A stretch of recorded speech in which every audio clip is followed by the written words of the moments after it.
One of the biggest benefits with using GraphQL is that we have this strongly typed schema. We can see that we have a model and the fields and what scalar types that those are. These types can then be used when developing your front end to make sure you have full end-to-end type safety. Instead of writing TypeScript types manually to match your Grafbase GraphQL API, we can use the GraphQL Code Generator to automatically use the introspection system to generate everything that we need. Here we have an empty project, but this could be your front-end application.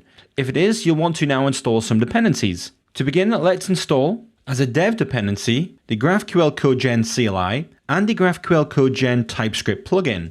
Once these have installed, if we open the package.json, we'll now want to add a script. We'll run the GraphQL Code Gen CLI, and we'll also preload by requiring .env/config. This option to preload the .env config will allow us to create a .env file to hold the environment variables for the Grafbase API URL and the Grafbase API key. Now inside of our project, if we create the file .env and we add our values for our API URL and API key, if we head to our Grafbase project, from our dashboard, we can grab the API URL and we can also grab the API key. We're using environment variables here, so we don't have to commit these keys to our source control. The next thing that we'll do inside of our project is create the file codegen.yml.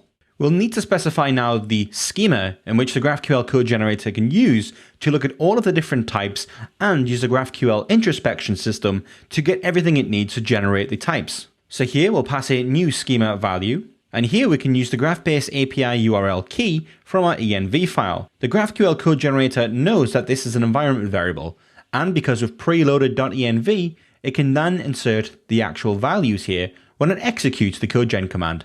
And we can pass the Grafbase API key as a header. Now that we've configured where the schema is and how it can be accessed, we next need to declare what is generated when we run the codegen. So here we'll type generates, and then we'll type the name of the file that we want to generate. This could be saved to any location that you want, but we'll just use the root of our project here. Then inside of here, we can specify a list of all of the different plugins that we'll use. And the plugin that we'll use now will be the TypeScript plugin.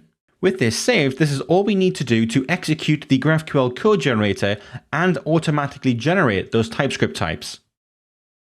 So there we have it, a new file, types.ts, that contains all of the types exported for us that was automatically created using the GraphQL Code Generator.